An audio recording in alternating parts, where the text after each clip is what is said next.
Social media, TV, இப்படி எல்லா இடத்துலயும் இன்னைக்கு ஒரு ஜெனரேஷனை பத்தி பேசிக்கிட்டு இருக்காங்க. அதுதான் ஜென்சி. யார் இந்த ஜென்சி ஜெனரேஷன்? அதாவது இவர்கள் ஒரு தலைமுறை. 1997 வருஷத்துல இருந்து 2012 வருஷத்துக்குள்ள பிறந்தவர்களை ஜென்சி அப்படின்னு சொல்றோம்.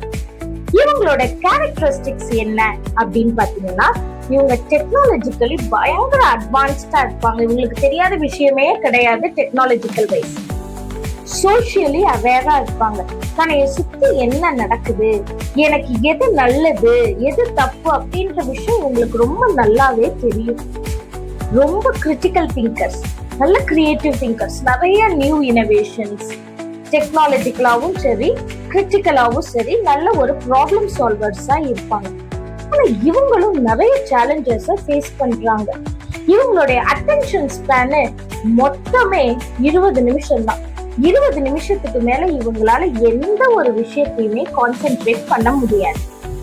அது மாத்திரம் இல்லைங்க, இவங்களால எந்த ஒரு கிரிட்டிசிசத்தையும் அக்செப்ட் பண்ணிக்க முடியாது. உடனடியாக ஏதாவது ஒரு தப்பான முடிவை எடுக்கிறதும் இவங்க ஜெனரேஷன்ல அதிகமா காணப்படுது.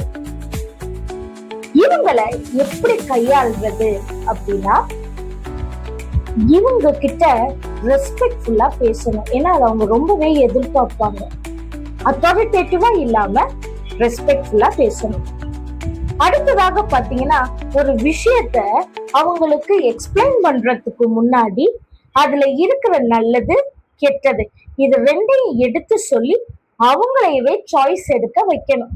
அப்படின்னா மட்டும்தான் இந்த ஜென்சி ஜெனரேஷன் அதை அக்செப்ட் பண்ணிக்குவாங்க. அவங்களுக்கான பவுண்டரிஸ கிளியரா எக்ஸ்பிளைன் பண்ணி செட் பண்ணி கொடுக்கணும். ஒருவேளை இந்த மாதிரி எல்லாம் நம்ம அவர்களை புரிந்து அவர்களை பேசுறதை கேட்டு அதுக்கப்புறமா நம்ம பேசினோம்னா கண்டிப்பா இந்த ஜெனரேஷன் நம்ம சொல்றதை கேட்பாங்க. இவர்களுக்கு தேவை சிறந்த வழிகாட்டிகள் தான். அப்படிப்பட்ட வழிகாட்டிகளாக இவர்களுக்கு முன்னோடிகளாக நாம இருக்கணும். இந்த வீடியோ உங்களுக்கு பயனுள்ளதுன்னு நீங்க நினைச்சீங்கன்னா ஜென்சி ஜெனரேஷனுக்கு இதை ஷேர் பண்ணிட்டு லைக் பண்ணிட்டு கமெண்ட் பண்ணுங்க. தேங்க்யூ.